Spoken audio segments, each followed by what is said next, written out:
Metropole Debrief is a dialogue. Everyone has a say, and we always invite you to be a part of this conversation. Time now for Social Watch. My mic is off and your voice comes on. We've heard a Pan-African conversation on the state of COVID-19 in the continent, and we want to keep the same tempo, crossing over to Social Watch. We want to cross over to Twitter and see what you're saying with regards to the virus in the various countries that you're at. So let's see what you are saying. At Manasseh_Zoo says, we know how to treat coronavirus. What we don't know is how to treat hunger virus with this sick economy. This is a difficult gamble, a tough decision. Let's all be careful and protect ourselves. Hashtag COVID-19 Ghana. I think what Manasseh is trying to say is lockdowns are good. They're efficient in slowing down the spread of the virus. However, lockdown come at an economic cost, and it's the Ghanaians at the bottom of the pyramid that are suffering and reeling from the effects of the lockdown, for example, hunger, and they have no choice but to go out there. So he's saying, let's be careful and protect ourselves because that's the most that we can do. Let's take a look at another tweet from Ghana, I presume. At Shehu Roni says, we haven't really learned our lessons.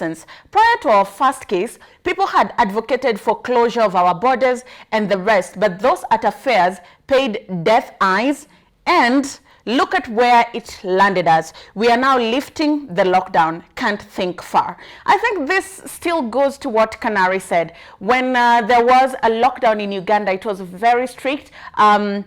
I don't think they allowed people who were traveling into the country in, or if you're going in, you are going mandatorily into a government quarantine facility. So that minimizes the spread of the virus across the country. I think when people began landing freely in Ghana, just the way we did in Kenya, the plane from China, the plane from Italy that the government had zero idea about, then the disease is able to penetrate through the country and spread. Remember, the people who work in hotels and airports are ordinary Kenyans and Ghanaians who go home, infect their loved ones, and the chain just keeps going and going, and it becomes uncontrollable. Let's take a look at another tweet. At Real Na Judith says, this is where the president's pseudoscience has brought us. You can't be proactive, yet still you disregard advice from experts cause of your pseudo-political data and science. It is well. Hashtag Ghana needs answers. It's not just Kenya where we are pissed at the leadership. Ghanaians at NAI is saying the president and his pseudoscience has brought Ghana to the mess, or rather to the predicament that it is in right now. You can be proactive and disregard advice from experts, and it looks like many leaders do not know how to take advice. Classical example, Donald Trump and Dr. Fauci.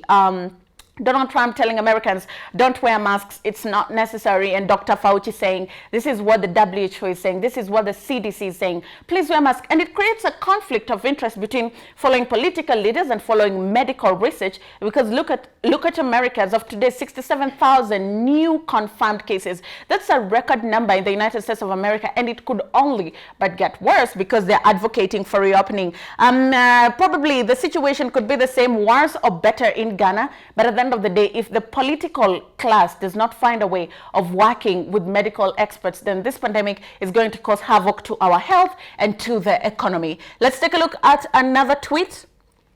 At Jennifer Ochwo says, this is in Uganda. Question, the fabric masks on sale everywhere. Is this still about health, or it is now business? She tags Ministry of Health Ghana and says, do these fabric masks protect us? She asks. Is the mask market being regulated? I hope we are as concerned about the well-being of Ugandans as we are about the state. Hashtag COVID-19 UG. And we've seen some of the videos that are doing around on TikTok, on WhatsApp, on Instagram, of two people, one wearing a surgical mask and one wearing just a mask that has been sold off the streets.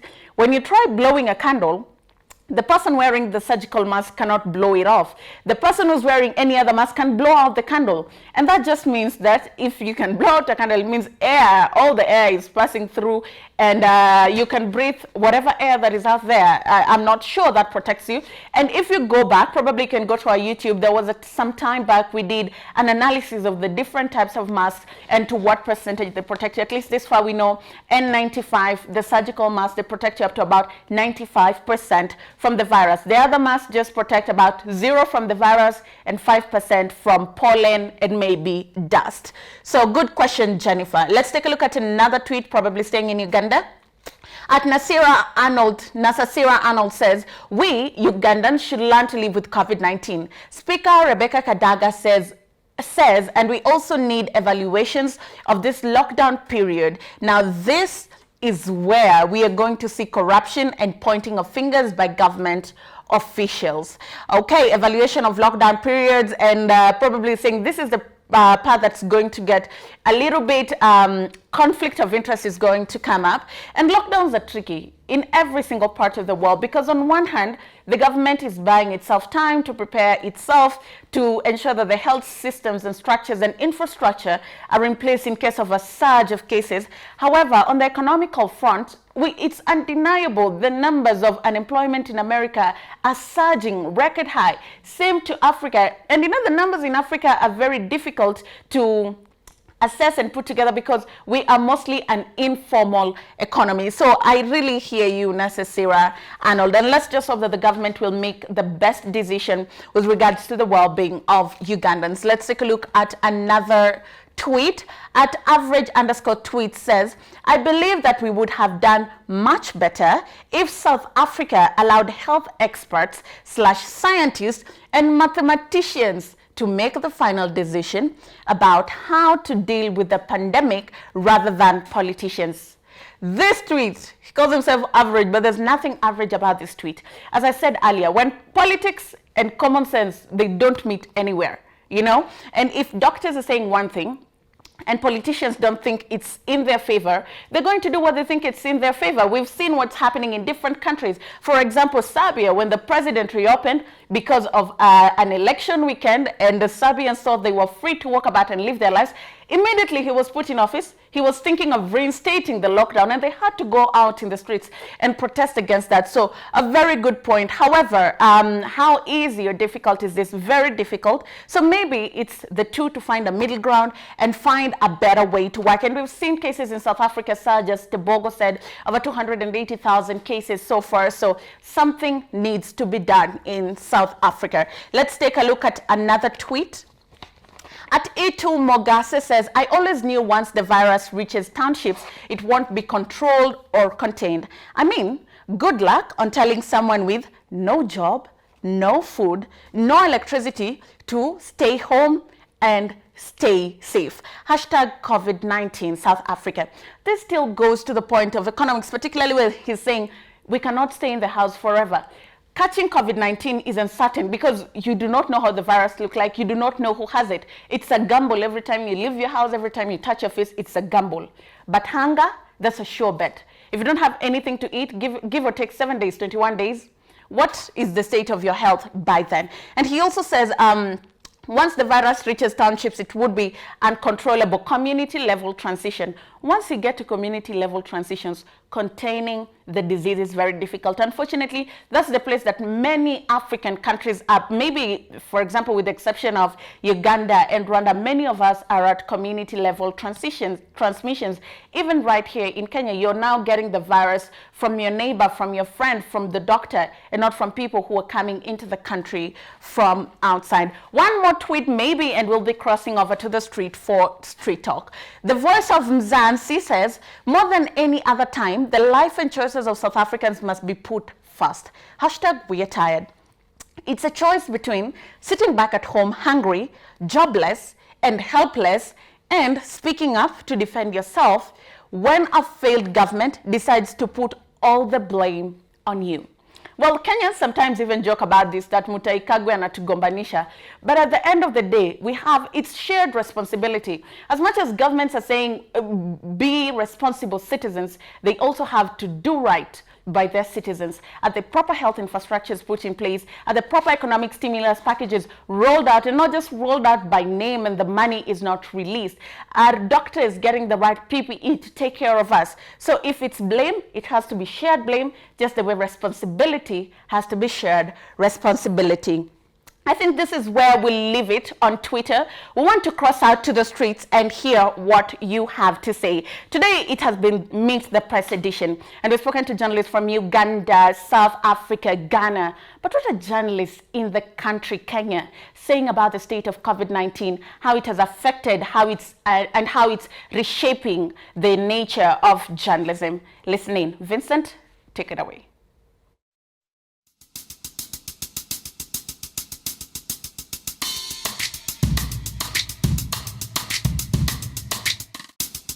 Journalists across the world work around the clock to ensure people stay informed and updated with verified information, a role that has become very crucial in the last few months as the world battles the COVID-19 pandemic.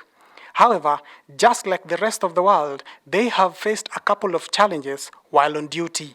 So you wake up every morning and the first story is going to be about the COVID-19 update. And so you get to read the numbers of infections and deaths every day, and you sort of have a one-on-one perspective of the way the numbers are rising. So what is a bit worrying is that when you look at the way they're rising, and then you get to compare that with what you see every day, you still see people walking around without masks. You still see people walking around without observing the social distancing. You still see some spots within the CBD that are supposed to observe those health protocols that have been put in place by MOH, and they're not doing it. That, for me, scares me, because you can actually see why these cases are rising. You sort of tend to feel that you can confirm what the fears are about COVID-19, that people don't really give it much attention as they should.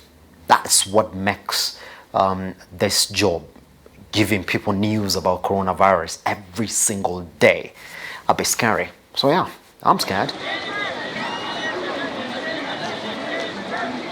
I'm scared of getting corona, so I have to keep myself safe, I have to work safely and adhere to all the safety measures that have been put in place. As a journalist, I have to make sure that I adhere to them, like so strictly, because I'm so exposed. I meet so many people and, you're vulnerable, so you cannot take anything by chance. Digital media is the way to go, and everyone can publish. But be careful.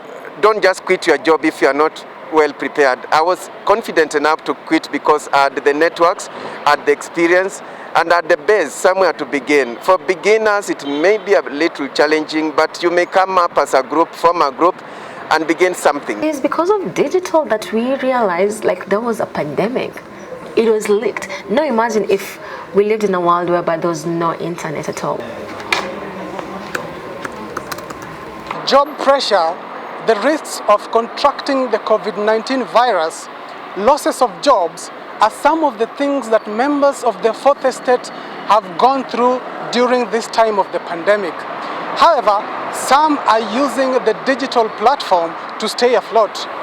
For Metropole Debrief, my name is Vincent Odhiambo. Vincent, thank you so much for that report. Very interesting to hear the perspective of journalists. It's really difficult doing this job, honestly, because as Simba said, every day we are telling you how the situation is, how you need to take this disease seriously, how dire the situation is across the world. But, well, do you ever listen to us? You still walk with no masks. As Chamwada said, maybe digital is the next frontier because of the job losses that we're seeing in the media. And also, as Conchita said, digital is very important because it keeps us up to speed with what's happening world over. It's been an amazing run, 13 episodes and Meet the Press. But before I leave, we have to dose each other with a bitter dose of the truth. And unfortunately for you, you always have to swallow. This is Debrief Take Home. On the 14th of February, the first coronavirus case in Africa was reported in Egypt. 14th of February, not that date. Fast forward 4 months later, we're in July. The virus has spread across 52 countries in the continent and tallies at roughly 644,000 cases according to the African CDC. All countries moved rapidly, and the sensible solution then, despite economic impact, was to lock down. That's what everybody was doing. Kenya locked down on the 6th of April with 158 cases. Uganda equally locked down the country. Now let's do a compare and contrast. As of today, Uganda has 1,043 cases. They locked down, right? Kenya equally locked down, but Kenya has 11,252 cases to be precise. Uganda was strict on movement. A lockdown means just that. Stay put where you are. Kenya, well, you know what we all do at the police barriers to travel and spread the disease across the country, infecting our parents in the villages. Yet we know the dire state of health infrastructure in those regions. Now, from 158 cases to 11,252 cases in a span of 3 months. Lockdowns are meant to slow down the spread of the disease and buy the government time. What did our government do with this time? This far, Mombasa, with a population of 1.2 million people, has 432 isolation beds, out of which 12 are ICU beds. Do the mathematics. 1.2 million divided by 432. 1.2 million divided by 12. That means one bed for every 100,000 Mombasa residents, and that is ICU beds. Now, folks, that is the best in the country. That's the leading county. There are counties in this country with 0 ICU beds. Tharaka Nithi, Kitui, Isiolo, Marsabit, Migori, Homa Bay, Shenfli, my home county, Siaya County, Bungoma, Vihiga, Bomet, Moranga, Nyandarua. The list is endless. Now, let's circle back. The disease has spread. What are we doing? When it comes to testing, Senegal was able to develop a testing kit that goes for $1. That, give or take, is about 100 Kenyan shillings. This means that even without government interventions, masses can be tested, which translates to early detection, treatment, and curbing the spread. Nairobi, on the other hand, the cheapest you can get a test at a private facility is $80 to $100. That's about 10,000 shillings, give or take. A population of 47 million. The best we do is test an average of 2,500 a day. The best we did was about 7,000 in one day. Can you even map out disease patterns with that data?